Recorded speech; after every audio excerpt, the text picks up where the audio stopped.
The crazy thing is, I told my wife, I said, hey, I'm taping a TV show this weekend in Los Angeles. And I said, I may invest a couple $1 million. And she's like, what do you mean may? She said, but what companies? And I said, I have no idea. She said, wait a minute, you haven't even seen it yet? Yeah. No due diligence? What's that called? I said, Shark Tank. She says, I don't like it. Most of the people looked at it as winning the lottery. People really expected us to do a lot of the work. Yeah. I'm investing the money. You're running the business, That's okay? right. I'm going to help you as much as I can. This company, it was a 10-cent stock when I got involved, and I loaded up on stock in the early days, and the stock went from 10 cents to $5, $50 to $100 to $300 a share. It's a $10 billion company now. Welcome to another episode of Hunks Talking Junk Podcast, where we're talking all things leadership, branding, and culture. I'm extremely excited today for our guest. This is one of the original sharks from the TV show Shark Tank. I appeared on the first episode, and so he was one of the sharks when we appeared on that episode. He's also one of the founders of the modern infomercial, serial entrepreneur, just an incredible guy, knows so many things about leadership, branding, and culture we're going to dive into. So welcome, Mr. Kevin Harrington, to the Hunks Talking Junk Podcast. Nick, let's talk some junk, okay? Let's do it. It's good to be here. Thank you. First, I couldn't have you on the podcast without first talking about our episode of Shark Tank. So most people don't know this, but I knew you before Shark Tank. Right. But we didn't know that you were going to be a shark. You didn't know we were going to be a contestant. It blew me away. So I got introduced to you when I first moved to Tampa. You were just, larger than life known entrepreneur, which again, we'll talk about kind of what led you to being able to be on Shark Tank. We came on to pitch a sister company called College Foxes Packing Boxes. I think it was good for television, probably bad for business.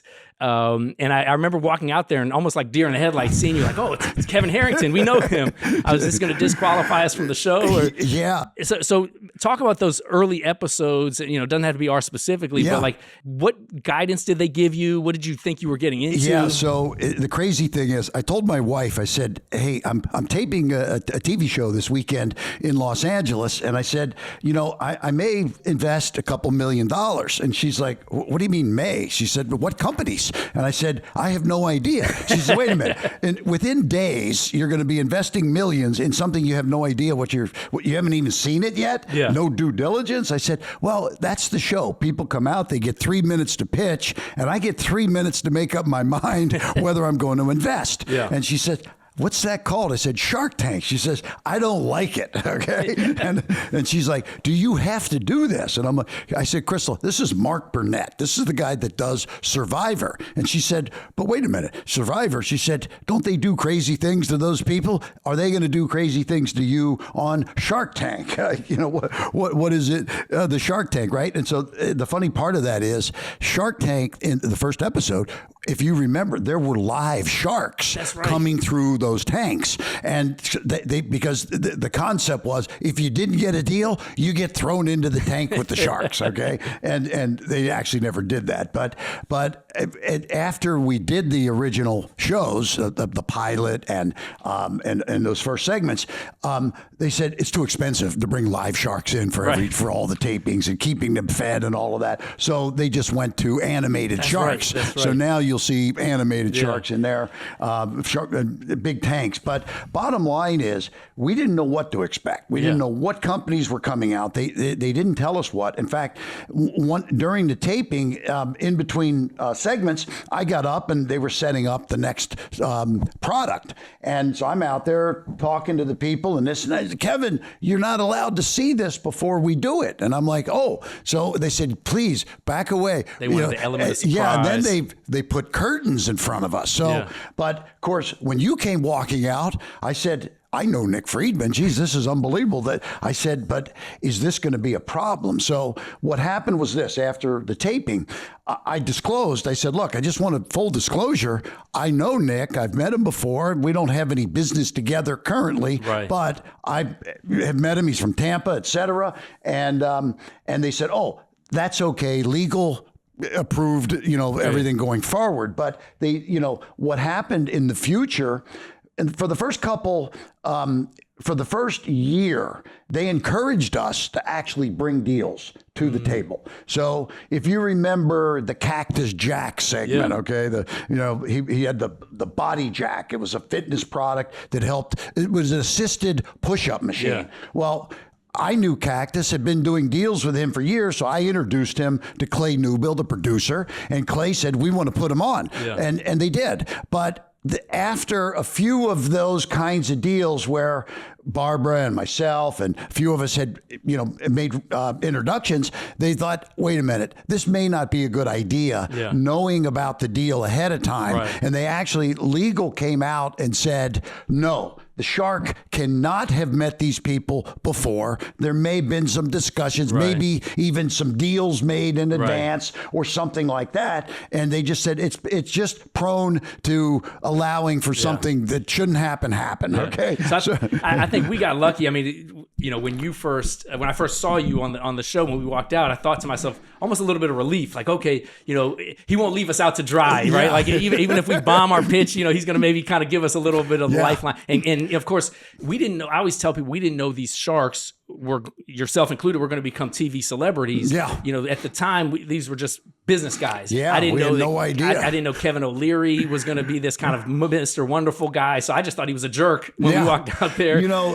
I'll say this: he's built his brand on being not wonderful. Okay. Right. I mean, it's like, it's a tongue in cheek, Mr. Wonderful. In fact, in one of the first segments, I nailed him. I said, O'Leary, I know why you call yourself Mr. Wonderful. He said, why? He said, because nobody else will. Okay. And nobody thinks you're wonderful, dude. I think I remember texting you after our episode being like, does that guy hate us? Like, is he mad at us? Because on the show, I think he called us greedy pigs, which of course he calls many of the entrepreneurs.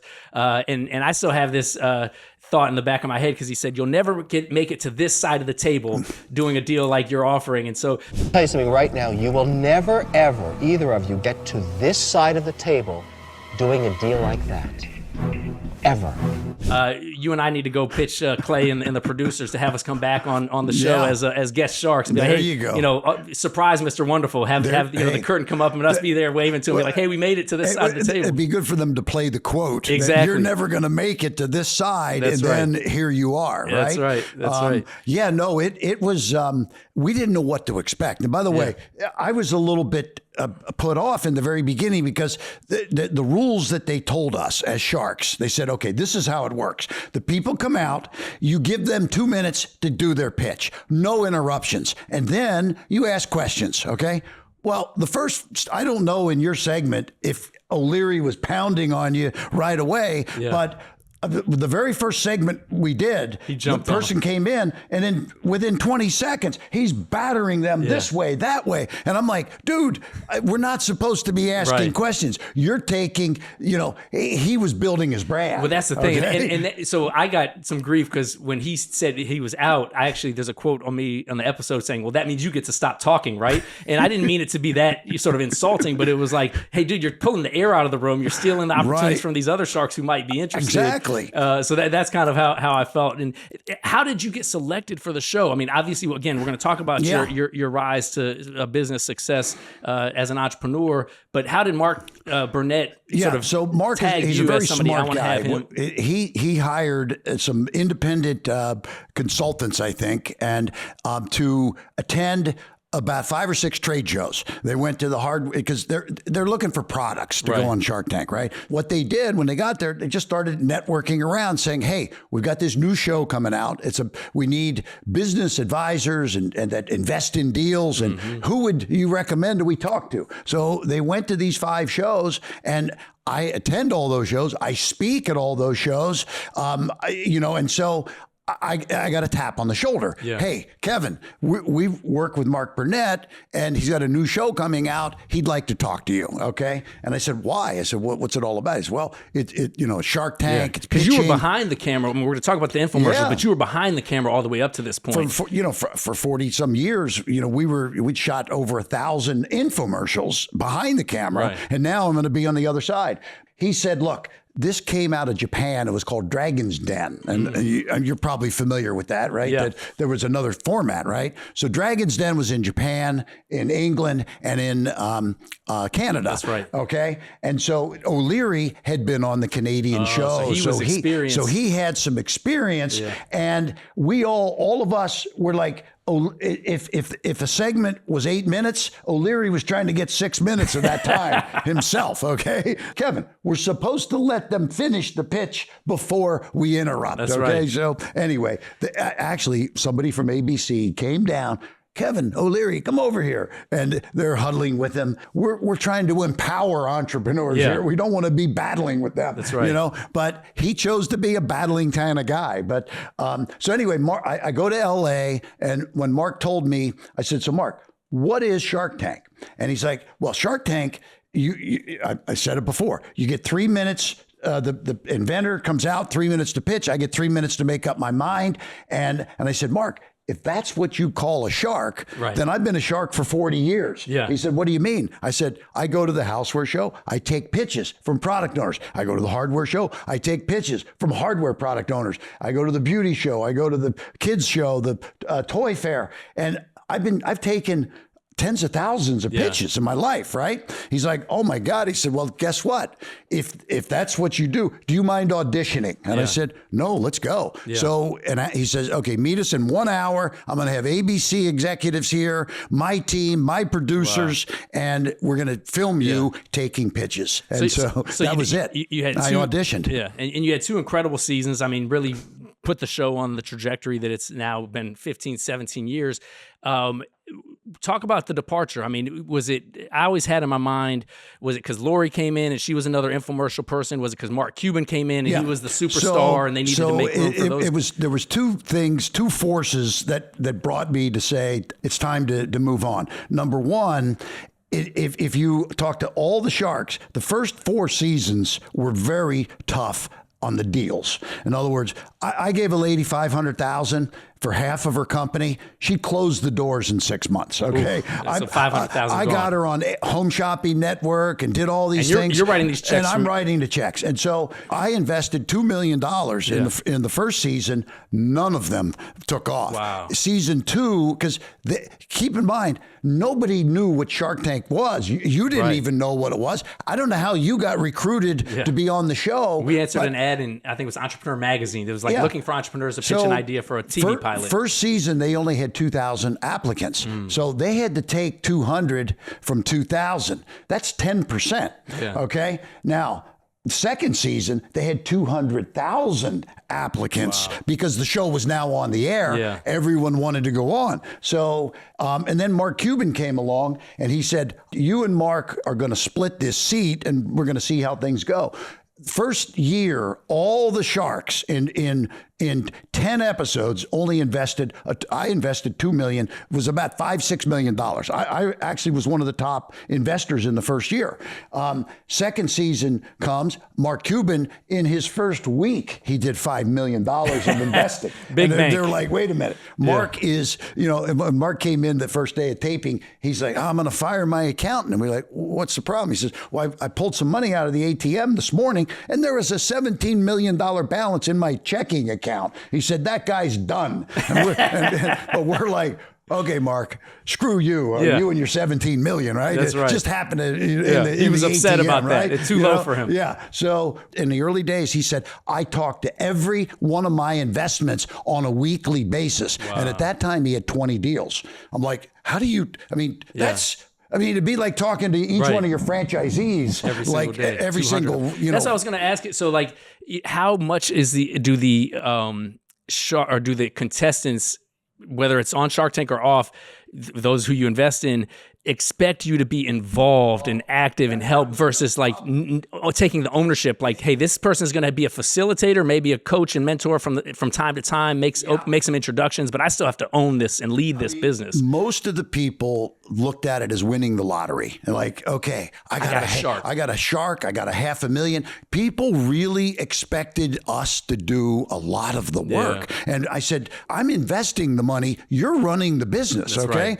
right. I'm going to help you as much as I can. But the reality is, because the deals weren't vetted as well, right, that these people in some cases were on thin ice, and even money doesn't help if you're not operating the business properly. At the end of the day, I think what the biggest opportunity that it provided was a platform for the contestants to showcase whatever product or service they had. I mean, we still talk about, we were on episode 1. Yeah. For the Sharks to build their brand and authority and credibility in the mainstream, right? I mean, even with 2 years and 2 seasons, 15 years later, you're still viewed as a celebrity Shark Tank judge. That's led to speaking engagements, probably opened doors for other investments and advisory opportunities, and obviously the other sharks that that have stayed on the show, they become TV celebrities. They're supercharged. I mean, you can't if you walk with O'Leary down the street, he just gets attacked. Yeah, I mean you consider him A-list at this point. Right? He's now in a movie. He did a movie with Timothy Chalamet. And that's the power of media, right? I mean, there was one big thing that happened that facilitated a lot of that. CNBC cut a deal with Shark Tank way back to have the exclusive rights to all the reruns. That's right. So now CNBC has 15 plus years of Shark Tank segments that they put on they rerun it all year long. They do all days on Saturdays. Yeah. So those marathons. So because I did 2 seasons, and it's about every 6 weeks, my shows, I did 175 segments. Wow. And they all rerun every 6 weeks, and they have for the last 15 years. So it's a gift that keeps on giving. I'm still on television, right? Yeah. Even though it's one thing to have due diligence and get involved with something that you want to invest in. Right. But Mark Burnett would come down one day. He's like, guys, girls, okay, we shot 4 segments today. Nobody has invested a dime. We're not going to get a pickup if you don't invest money. And then O'Leary, I think, said, hey, Mark, which one of those would you have invested in yourself? Because they all sucked, okay? But the next segment, we're all fighting to get the deal. That's right. But not because we necessarily wanted it, because we had to. I mean, the reality is the Sharks have to invest. Yeah. And I'll tell you, 15 years later, Damon, for example, he still does deals, but it's kind of like, look, how can I be on the show without having to write $1 million checks, That's right? right. Now they're talent, right? Yeah. And viewed as such. Leadership, branding, and culture is sort of the pillars of this show. What leadership, branding, sort of even company culture lessons I got either reinforced or insights that you gleaned from that experience? Well, I'll say this. It's very interesting. When I stopped doing Shark Tank, I didn't realize the show was going to go 15, 18 seasons, right? It's like, maybe I should have stayed, right? And invested money just to build my brand. Right. But I had, I was sitting with a team after 2 seasons on Shark Tank, and people were saying, hey, maybe we'd be interested in having that former shark speak at our event. And I said, wait a minute, I don't like that term former shark, because that implies I'm no longer a shark. I'm no, whatever, right? Well, hey, my shows are still running until, how about we came up with the original shark? That branding piece was awesome, because Damon has taken the term the people's shark, and that's a decent term,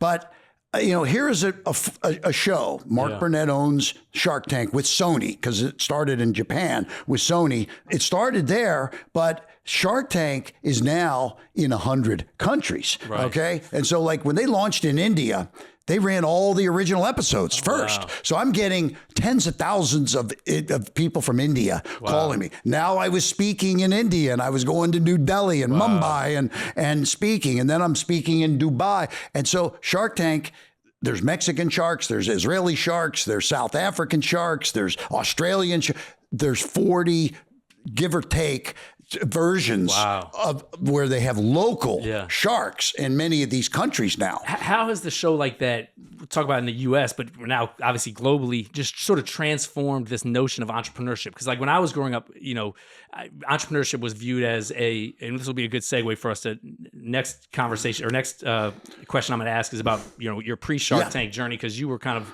an original entrepreneur in every sense of it. But like entrepreneurship was viewed as risky. It was viewed as kind of not status quo, not mainstream, and Shark Tank almost made it mainstream in the living room, kitchen table topic. Yep. It almost made it cool to be an entrepreneur, right? That's right. Like when I was 15 and I started my first business, my mother was like, "Oh, I don't want you to be an entrepreneur. Your father he owns bars and restaurants, and it's not stable, and you need to be a banker or a lawyer or a doctor." And entrepreneurship, it's not an easy thing. And especially, if you want to start a business and you have to put capital into it, you got to talk to your wife or your husband or your banker or people that are going to loan you money. And it's risky, you know? So, but Shark Tank kind of made it cool. In fact, I was on the board of USF's entrepreneurship program when I was on Shark Tank, and they said, "Hey, would you bring DVDs of all the episodes?" And at that time, there had been like 2 or 3 years of episodes. And I went over and they said, "We want to teach Shark Tank in our class in college, right? Yeah. We're going to go through valuations and customer acquisition costs and average order value." Because that's when you said, "How did I get on the show?" And I said, "I did an audition." When they came out and the guy comes out and pitches me, right? And they don't know what I'm going to say. I'm like, listen, what is your customer acquisition cost? What is your average order value, lifetime value of the customer? And what's this? And, I was hammering this guy and boom, boom, boom, because that's what I do in my normal business, right? Yep. Which is products. So I would get stopped in airports. A father, and if he had his kids with him, he'd say, "My kids, we sit down every week and watch Shark Tank, and we go over, okay," he said, "we pause the show and say, what are the sharks going to do here? And then, what's the anticipation?" And, and so from schools, all the way, families, et cetera. But even to this day, I do Shark Tank style events at grade schools, at high schools. Just recently, I was at St. Pete Catholic, and in the gymnasium, they had 18 stations set up, entrepreneurs, and I went booth to booth to booth, taking pitches, and then we ranked them.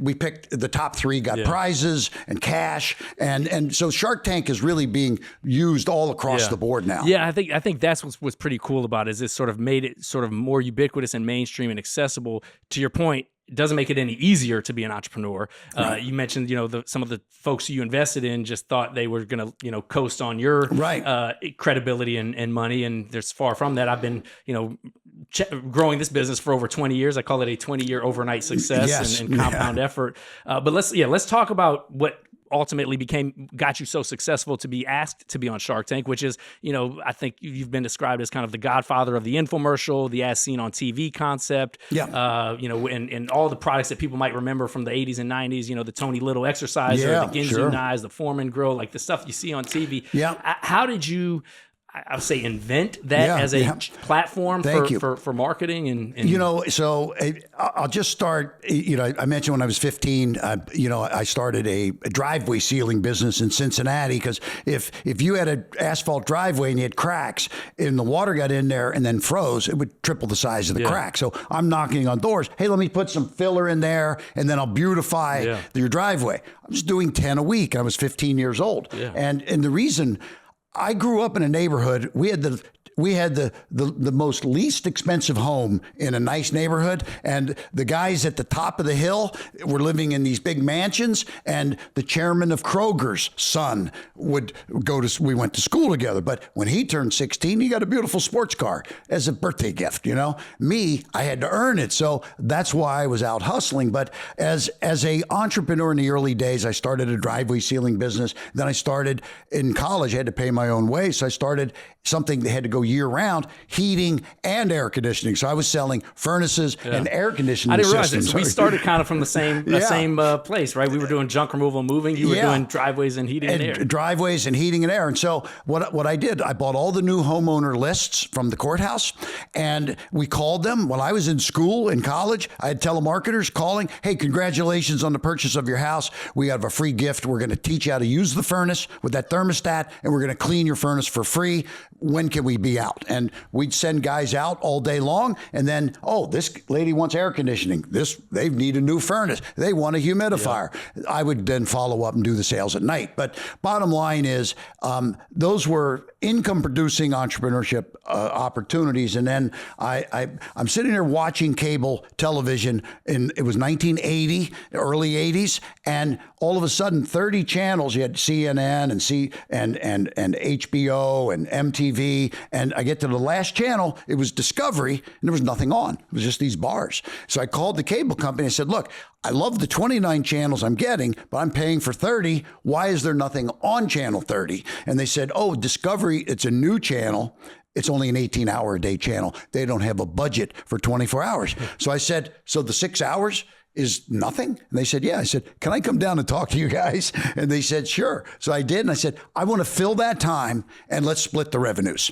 And so that's what we started doing. Yeah. I started putting products on in the early 80s. And we had knife sets, the Ginsu. And then I ran into Tony Little, the fitness guy. And then Billy Mays. And Billy had a product called OxyClean. And we said, hey, Billy, let's do an infomercial, you know? And Billy said, what's an infomercial, right? So, because in the early days, what we were doing was filling the downtime of the television and the cable networks, which today might be considered remnant ad space. And there's so many different platforms and channels, which we'll talk about as well. But to your point, you saw that there was just empty time and you could fill it. What was the business model at that time? Were you getting a piece of these products? No, so what we did is I signed a 3-year contract with Discovery parent company, not just we were running in the local market. We signed with Discovery National.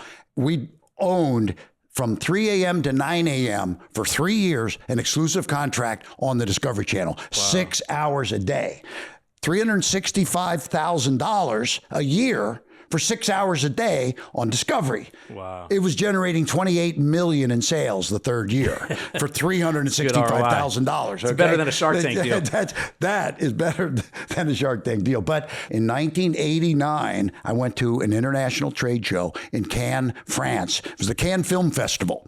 And that's where all the international television deals get done. So when I met Arnold Morris, I said, Arnold, you've got the pitch. Give me your supplier. I'm going to shoot the infomercial, pay for it. I'm going to buy the media, but I'm going to give you a royalty. And so we owned the product. We had the exclusive rights to these products. We had the exclusive rights to Ginsu knives for a while, to Tony Little's Fitness, the Gazelle, the Ab Isolator, and all these different products. Yeah, my garage is full of those products, by the way. But dad's garage. We had the gross sales coming through us, and then we paid royalties to the talent. Now, you make it sound so simple, but like, how did you figure all that out? Because it was a playbook that didn't exist. Like in my business, right? Like, okay, moving a junk removal, I can follow a path of what others did and make it better.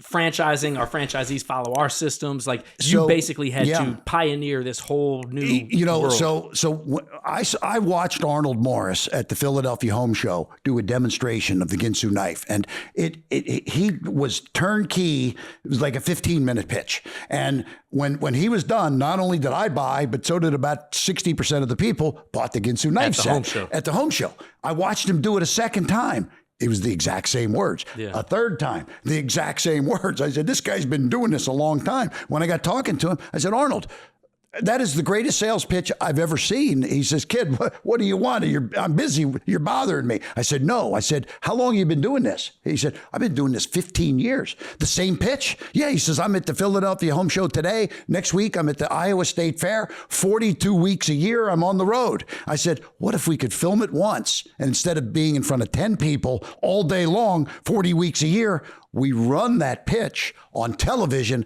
into millions of people. Yeah. He said, dude, if you can do that, where do I sign? And I said, I'll give you 50 cents for every order we sell. I'll finance the show and I'll put it on Discovery Channel. Wow. And that was our model. Yeah.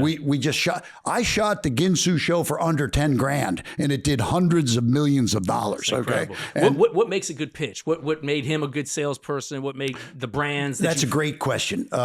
So I have a formula and I call it tease, please, and seize when you're pitching. Okay. So with Arnold, he had to get your attention because these trade shows, everyone's walking by, right? So or Arnold flipping would through the channels back in those days, something right? crazy, like when the original Ginsu spot. We had a Japanese guy, and there's a watermelon there, and this all happens in 3 seconds. He tries to kick his foot through the watermelon and says, "Would you try to cut a watermelon with your foot?" It's like, what we're getting their attention. Yeah. Everyone's listening. Wait a minute, what the heck is this? Now that I got you, introducing the Ginsu. And then we slice that watermelon with the Ginsu, and then we do demo. So you tease them, get their attention, you please them by now benefits, features. Why is this knife? It'll cut through Coca-Cola cans, through mufflers, through sneakers, through this is the most indestructible knife guaranteed for life, 1995. But now, so we're doing the demos, but you need the third step is the please, the seize, the irresistible offer. So you tease, get their attention. You please by selling benefits, features, testimonials. What's so good about that What's for me? so good about it for you, where you can use it in your kitchen, and then you seize with an irresistible offer because it's $19.95 for one, but wait, for the first 10 people, we have a second one absolutely free. Plus, but wait, there's more. 6 steak knives, a paring knife, a bread knife, 10 knives for $20. So the pitch is important. And you recognize that pattern, and you were able to then take that pattern, essentially replicate it, and then broadcast it worldwide. This was the amazing thing. I was the guy in the early 80s that not only tied up the airtime, because I owned the 6 hours on Discovery. Everybody that started doing infomercials had to come through me. So now you were the gatekeeper. I was the gatekeeper. So I had Lifetime, Discovery, Bravo, Nashville, because I had programs that were generating cash. Some guy that had one show, he can't afford to go buy 6 hours. Who did you hire around you as your team? Were these TV people? Were there sales and product people? Kind of a combination? I had to get TV production people because we had to produce good-looking shows. But then I had to get media people to buy the media because this was foreign. Nobody, what happened was this. We were on the cable, and then we said, well, what about broadcast? Why not go to ABC, CBS, NBC? We started buying time from NBC in NBC New York, NBC LA on Saturday mornings. Infomercials became late night and weekends. Wow. And so, we had a great start, but the bottom line, this was the breakthrough. We had the media, and now I had Arnold, who was my pitch guy. But Arnold said, Kevin, at these shows, there's dozens of pitchmen. I said, what do you mean? He said, well, that's when he said, do you want to meet Billy Mays and hear about OxyClean? Do you want to meet, Wally Nash and hear about the hand-hammered walk? And I said, I want to meet them all. And he said, well, then you give me a commission for every deal that I bring to the table. Yeah. Arnold made millions and millions on Ginsu, but he made millions and millions bringing us deals. So he brought me Billy Mays and Tony Little and all, because these were people pitching at trade shows. Right. And so all I had to do was turn the camera on, capture it, put an 800 number on it, and we were making money. And I, it's funny, what popped into my head as I talked about, not having a model to imitate or replicate. You had figured this out on your own. You also recognize a need for a peer group of entrepreneurs. So like I've benefited from being part of Young Presidents Organization, Entrepreneurs Organization, which you are one of the founding members of. It's coming up on its 40th anniversary. It's lonely as an entrepreneur, right? Like there's things you can't talk about with your spouses or friends because they don't understand what you're going through. If you're starting something from scratch, you're in the fire every single day. Absolutely. So how did you recognize the need for an organization, which you ultimately started called EO, Entrepreneurs Organization? I believe at the time it was called YEO, Young Entrepreneurs Organization. Then you guys all got old, I guess. We got older. And not only that, recognize the need. It's a global organization now. Tens of thousands of members. You got to have a minimum of $1 million in sales, I believe is the threshold. You join a smaller forum group. It's become a very institutionalized group. And there's frameworks now that you learn through those of how to grow a business, like Vern Harnish scaling up, how to set a strategic plan and a cadence and what type of people to look for. Yeah. But you started with guys like Michael Dell of Dell Computers, Vern Harnish from Scaling Up. You started an entrepreneurs organization. Yep. So it was interesting. I got a phone call from Entrepreneur Magazine.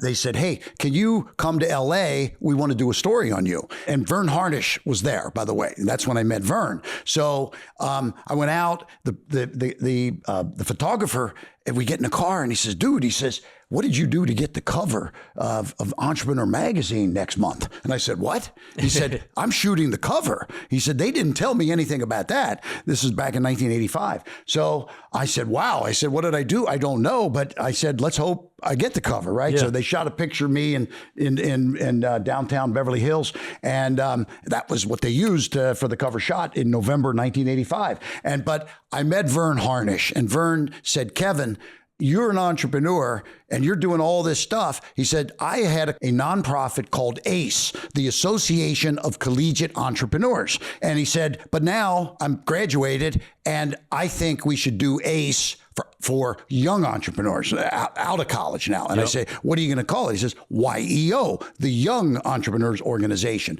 And you got to be under 40. So he said, would you be interested in being one of our founding board members? And I said, who all is involved? He said, Michael Dell, Ted Leonsis. Of AOL. Yeah, AOL. And he owns the Wizards of Capitals. Ted's an awesome dude. EO was awesome because we gave you a forum and we gave you sort of this board of directors. Yep. And that's what I said as an entrepreneur, because I learned part of being a member of an organization like that is you have certain skills that you can talk about, but I wasn't an ops guy or a money raising guy or a finance guy. I had to find those people and surround myself with experts. And that's part of what I learned really when EO took off was, don't try to do it all yourself. Yeah. Get good experts. And in many cases, some of these people do this for free or maybe for just very tiny amounts of comp, and because they like to help younger entrepreneurs. Well, that's how you and I got connected. Yeah. I was a member of the EO Washington, D.C. chapter. Correct. I moved to Tampa. You had been asked to help kind of seed the Tampa chapter at the time because there had been one, and then it kind of went away. And I got introduced to you, and I basically asked you to be a mentor at the time, and we didn't have two pennies to rub together in our business. It was right at the peak of the housing crisis, and we were trying to franchise our company, a home services business and brand, and obviously you had a tremendous amount of success. So hey, thank you for that mentorship and friendship over the years. We had a studio over in Clearwater. That's right. It was a 35,000 square foot studio. Remember you guys over there? Came and got a tour of it. Yeah. And where we filmed all of our infomercials. Yes. But the EO is now all around the world. And one of the things that was good for me, because I mentioned I was opening up infomercials in Europe, in Latin America, in Asia. So I took EO. We launched EO in Japan. Wow. Okay. So because you knew all these because other I knew all the Japanese folks. And so owners. I was there for the very first EO meeting to get our EO Japanese partners locked in, right? And then that took off. Japan was big. And so EO is all over the world now. I mean, it's pretty awesome. We had to get rid of the Y. That's once we all got a little older, we're like, wait a minute, we're going to be 40 and we can't be members anymore. Let's raise it to 50. Okay. That's right. So we raised it to 50, and I don't even know where it is now. But I think they just dropped the age gap they probably all the time dropped it. Because the Y is no longer there. It's one of the great things that you mentioned, branding. Okay, so I as a shark, an original shark. I mean, I did like. People don't give me enough credit as being an original shark because I had to go in the pilot and invest in deals that we didn't know if the show was even going to get a pickup. Right. So you're having to buy a business. When you filmed, you didn't know. They couldn't tell you, we're going to run on ABC. That's right. We're going to try to pitch this show to the networks. Yeah. So here I was, the guy investing money in the early days to give the show credibility, but losing my ass, the show took off. So my money, I mean, Mark Burnett was the smartest guy in the room because he had sharks doing all the investing, and then he sold the show to ABC for probably $1 million an episode. It's like, why aren't we in Mark's position? That's right. Here? He figured out what you had figured out in the 80s. He figured out with reality TV. He's got the good side of this deal. Yeah, you'd been on that side. We all invest, and he gets all the money, right? But anyway. And then, sorry, go ahead. You were going to make a point? No, I was just going to say, I want to talk a little bit more about brand building because I've got a story about a product that I got involved with that is pretty cool. Yeah, please. You want to? Okay, so 13 years ago, I owned As Seen on TV Inc. and AsSeenOnTV.com. So, and we were the As Seen on TV guys, right? And there were some other people doing it, but the .com was a very valuable URL because people would watch TV and they would say, I saw on TV this, and it would come to us. So we were doing millions of dollars a month without spending a dime of advertising, okay? Television viewership was going like this. And today, I mean, regular TV is almost worthless, okay? It's streaming is where the money is, right? A very complex business. We were doing hundreds of millions a year, but I saw things going, viewership was plummeting. And so I sold it and I said, I'm going to focus on investing in companies, serving on boards and all of that. And you and I have had discussions over the years about board seats. So I got a phone call to join the board of this little company right here. I say little. At the time, this was a couple $1 million company. Celsius Energy. I joined the board and I said, okay, we don't have a budget for TV because it's a startup and we're going to raise some money, but gyms love this because it burns when you drink one of these, it burns 140 calories in your body. So people that go to Goals and gyms, they're going to burn all the calories, before they even get to the gym by drinking one. So I said, there's a company called Europa that sells to 10,000 gyms. Let's put this through Europa into more gyms. And this was our start, really and then we were getting influencers. And I'm going to tell you right now, 13 years ago, the concept of influencer marketing really didn't exist. Right. Okay. I mean, you had celebrity endorsements, right? But this notion of thousands of mainstream fitness Instagram influencers is what we did with Celsius. And so, here I was the entrepreneur that started the As Seen on TV business in the early 80s by filling the downtime. Then that plummeted and said, what's the next step? The next step is influencer marketing you don't have to spend big money on TV if you've got thousands of people that are pitching their friends and relatives, buy this product. So this company, it was a 10-cent stock when I got involved, and I loaded up on stock in the early days, and the stock went from 10 cents to $5 to $50 to $100 to $300 a share. It's a $10 billion company now. So all of that came from me just being a board member. Okay. Wow. And so I sit on, quite a few boards because, if you never know if something's going to take off. I mean, it was a healthier energy drink. It did have some caffeine, but it also, as you compared what's in Monster and Red Bull to Celsius was the healthy alternative, vitamins and all that. What happened to 5 Hour Energy? Where did that go? Well, they're still around. Theirs is a little shot. That's right. They do hundreds of millions of dollars. Very successful, but that's still a different concept than drinking a drink. I mean, when I drink a can of Celsius, you enjoy it and it tastes good and better. You get a boost out of it, right? I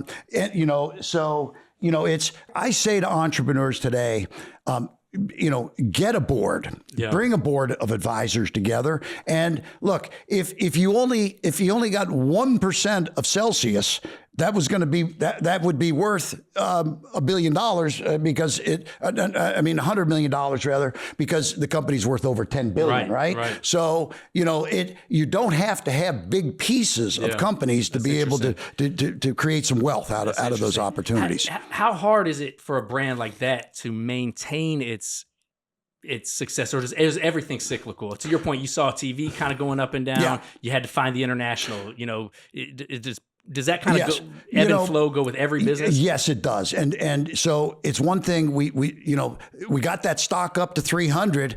and then they did a 3-for-1 split, and then oh, wait a minute, you're getting hurt here and you're getting hurt here, and Monster's suing you for this, and so we had to keep the throttle going. In fact, we stepped up the pace on the influencers, because you said you had Flo Rida, right, and we had thousands of Instagram influence, of fitness Instagram influencers. Did you pay them, or were they getting a piece of the business, or both? They weren't getting.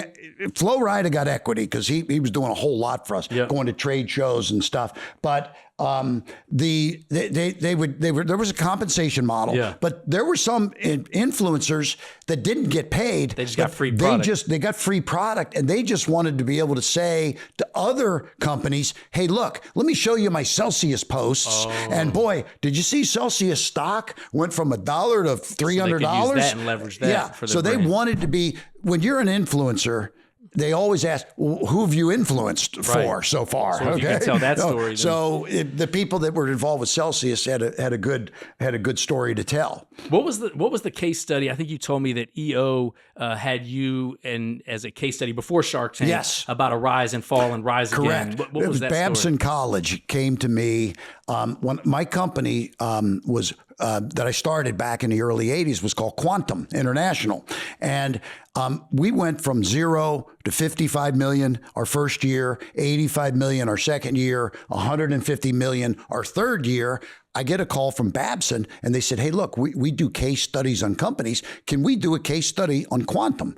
And I said, "How does it work?" He said, "We're going to send some students in, and Neil Churchill is a professor, and this is in 1990, 91, and they said, and then we're going to teach this in Babson, for the year." And I said, "Let's do it." So while they were there, we ran into the Gulf War hit, and all of our European stuff just plummeted, and we had massive contracts we had to pay whether we were running or not, but nobody was buying, and so we got ourselves into a little financial trouble. And so as the students are there, they'd seen the rise, and now they were experiencing the fall. Our sales were dropping, and so we actually ended up having to make a filing of a Chapter 11 bankruptcy because, we were stretched so thin. We had inventory in 40 countries that we owned. And for those who don't know, Chapter 11 bankruptcy doesn't mean you're going out of business. Right. It means you're having to renegotiate. It's a reorganization. Yeah. And so I'll say this. Bankruptcy is not necessarily a good thing, but having gone through one in my life as an entrepreneur now, there are tremendous opportunities in bankruptcy court. So I actually buy assets out of bankruptcy court now because I learned the whole process. Having gone through it. So, it's unbelievable. So, but I ended up coming through the bankruptcy with the company. We did it in 60 days. Our company was actually profitable. And the judge is like, "I don't understand. Why is this company in Chapter 11? We're profitable, but we're cash strained. We had to put all our money into inventory and media contracts, and then sales stopped for 60 to 90 days with the Gulf War, and we were hurting. So we filed, came out of it much stronger, and then went to 500 million from there. And the stock, we were a public company. The stock went from $1 to $20 a share. So that was the rise was the first phase. The fall was getting into Chapter 11, and then the rise was going to 500 million and selling the company at $600 million.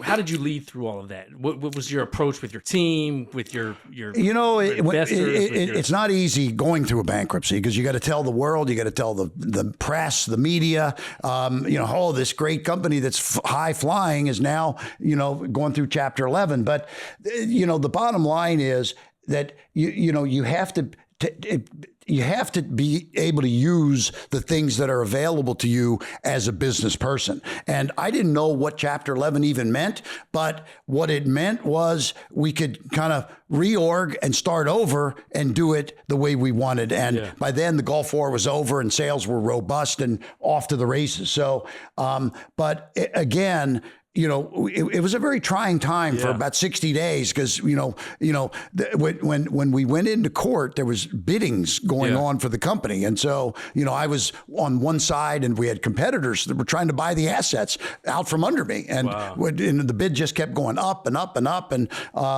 so anyway, it all worked out. And by the way, Babson, they taught it the first year, and they invited me up for the end, for the final day, right? Because they teach this thing over a number of weeks. And I'm sitting in the class, and the kids are all, that guy is an idiot for doing that. And how could he have been so stupid? And I'm sitting. They're talking about you. Who's that guy? Wait a minute. So at the end of the class, they say, and by the way, sitting here all day long is Kevin Harrington. Come on up. And they're like, oh shit. Okay.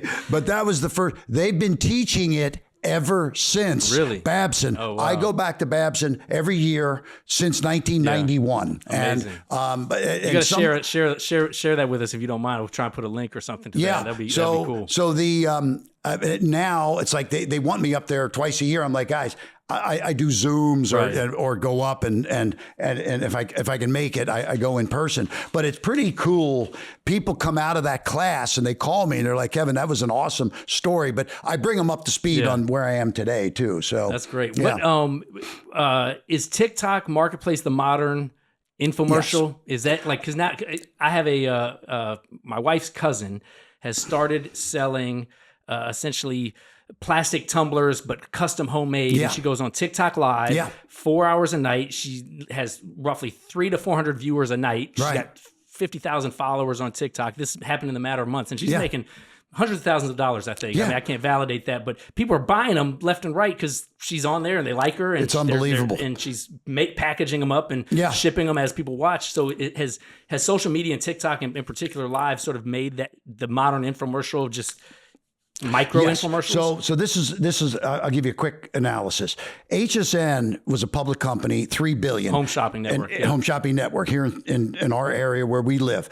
QVC was a $15 billion, but they had common ownership. Liberty Media owned 20-some% of both. Wow.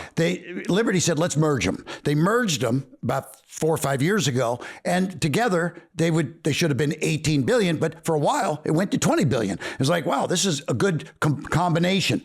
Fast forward to today, the value of the combined entities is 400 million. Wow. From 20 billion. Why? Because they didn't stay in touch with the times. If you go to QVC, there's one product at a time, okay? You go to TikTok, thousands of products at a time. TikTok Shop is billions of dollars, and QVC and HSN are hundreds of millions because TikTok Shop is the new HSN QVC. Right. It puts it in the palm of anybody. Anybody can do it. I mean, the guy you met at the trade show could do his own shop now and broadcast it and create a following. So TikTok Shop is big, and Amazon Shop. These could be live shopping also, by the way. And I may have mentioned this to you in a previous meeting, but there was a network that before Trump started Truth Social, he was on a network called Parler, Parler, and he was on every day, and they had 30 million unique visitors.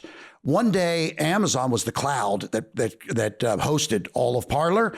They didn't like politics. They didn't like some of the Trump stuff and some of the anti-Trump stuff. They turned the plug off and just shut it down. Can you imagine having 30 million unique visitors and then gone in 24 hours? Wow. Over. What did Trump do? He started Truth Social.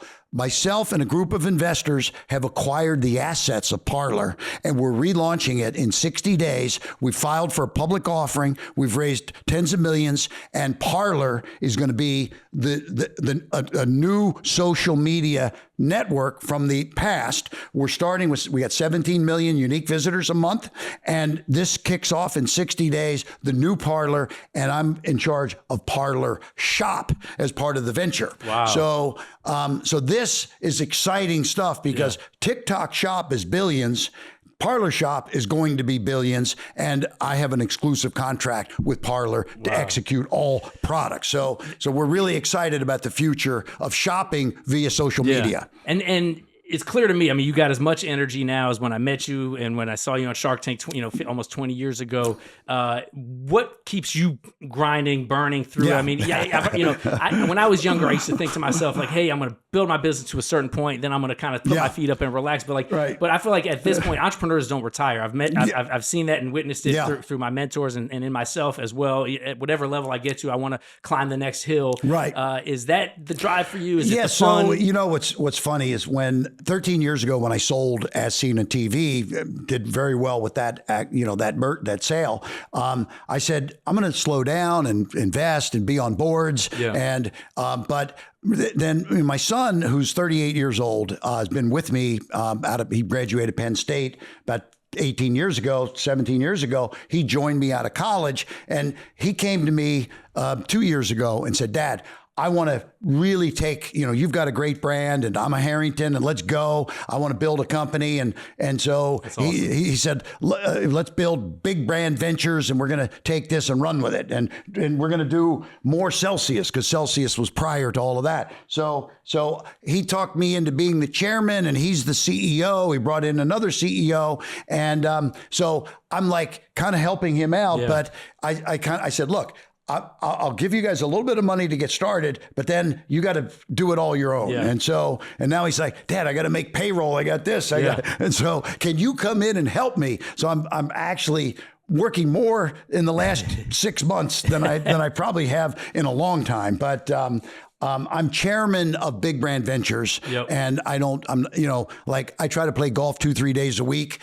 Lately, it's been tough, so once or twice maybe. What's AI's impact going to be on things like the parlor venture that you're pursuing, or just shopping, or branding in general? Right? We don't even know all of the things yet, but I mean, we're able to take guys like Tony Little and create AI generated commercials without having to shoot them. Right. I mean, we can take a product and do AI with various talent. And so, I mean, I just heard yesterday there's a new movie coming out with Val Kilmer, and he's been dead for a little while, and he's in a movie, So there's going to be big changes. It's all got to be done within the rights of, you have to have, I can't just take Tony Little and do AI. I have to have a deal with Tony Little to do AI. But we do. We're launching on HSN right now, believe it or not, Tony's diet popcorn. Okay. So, Tony is into health and fitness and, so we're always finding new stuff. Yeah. So my last question, how do you juggle it all? Because you're a deal guy, you're a product guy, a brand guy, you've got businesses, you got your feet in different boards. That was the thing I always marveled at, even just looking at Shark Tank. To your point, Mark Cuban said, "Hey, I could be on a call with my 20 investments every week, but now I got 200 or 20,000." To your point, I got 200 franchisees, and I try to get in front of them as much as I can, have as much one-on-one FaceTime as I can. How do you juggle it all, keep tabs on it all, prioritize it all? So great question. I'll say this. I'm not the CEO of any company, number one. So because if someone wants me, I can't be a CEO because that requires too much of a full-time or too many hours to do that. So like my, Big Brand Ventures, I'm a chairman. My son is the CEO. He's got a co-CEO. And then I had a brother, my brother Tim Harrington, was with me for 40 years, and he went off on his own for a couple of years, and he's just rejoined me and brought his daughter, who's a digital marketing specialist. So I've got my son and my brother and his daughter and myself, and the four of us. It's like they do all the work. Okay. And yes, I attend events, and, I tell you the one thing that we're doing that's pretty exciting for us. So in a few weeks, we've done 30 spend a day with the shark, masterminds. So 3 weeks ago, we had 175 people came to St. Pete at the Hyatt. And these are people that are looking for investments. They're looking for help. They're looking for board members. They're looking for direction. 150, 175. 2 months before that, we were in Nashville. We had 200. In a few weeks, we're going to Bentonville, Arkansas. the home of Walmart. And we're going to have 200 product owners come to our event, Big Brand Ventures. And that's where we're going to talk about helping you get into Walmart. Okay. Right. How about that? Because Walmart is here at our event. And then we're going to do a tour of Walmart and meet the buyers. So, the bottom line is that I go to these events, and then out of that comes deal flow, and then my team follows up, and we're picking up equity in 1 to 2 companies every month. Yeah, and you got your finance guys that sort that out. Yes, and so for example, there's, I grew up in Ohio, and there's a restaurant chain called White Castle based in Ohio, right? But there's only 350 White Castle restaurants. To open a White Castle restaurant, you can't even do it because they're all family owned. There's no franchises. But we went to White Castle and did a deal to create White Castle robotic food kiosks, restaurant in a box. Yeah. Okay. We now have 1,000 White Castle restaurants out there all over the country, casinos, airports, office buildings, serving 24 hours a day hot White Castles, okay?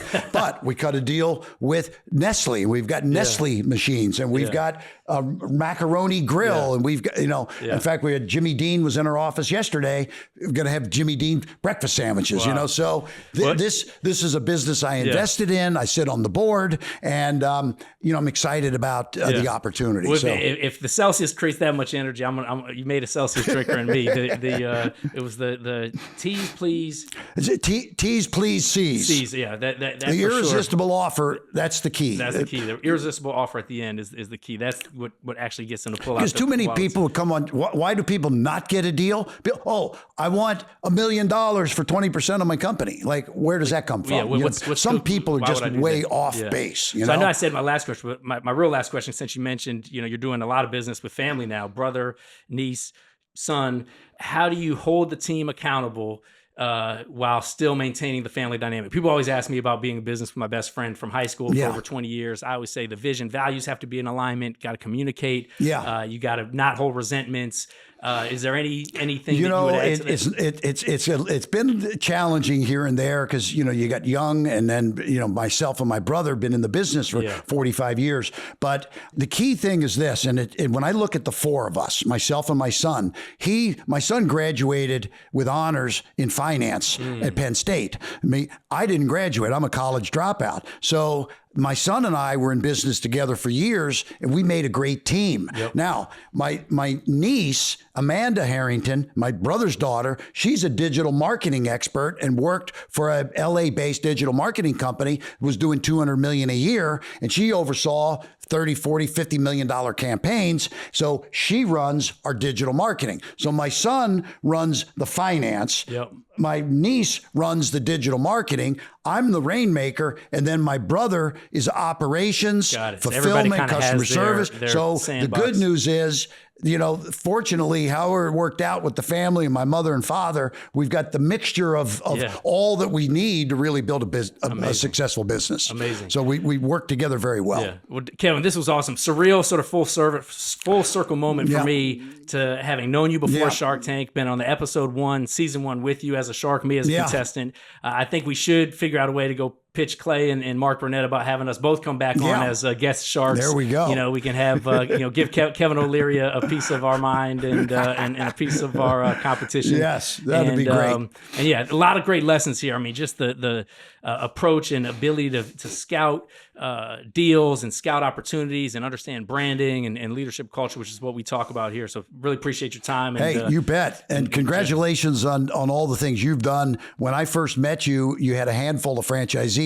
Now you have hundreds, and it's very exciting to see the growth and success you've had. So congratulations. Thank you. Before I forget, I got the official upside down Hunks hat for you, but more importantly, this is this is the 15-year championship ring we give folks when they're with our company. You've been with us for over 15 years. Look at that! Look at the that! Shark Tank That's reunion. beautiful. See it'll fit on that finger. Go. Okay. Appreciate hey, you, good man. seeing you. Let's do that one. Okay. Absolutely. Good seeing you, Nick. Congratulations, man. Thank you very much. Take care. Thank you. There was another episode of Hunks Talking Junk with the original shark from Shark Tank, Kevin Harrington. Incredible lessons on branding, leadership culture, and just being a maniacal entrepreneur and leading through adversity, ups and downs, and as times change, being able to adjust and lead through those times as well. Stay tuned for another episode. Be sure to like, subscribe, comment, and keep building and keep growing.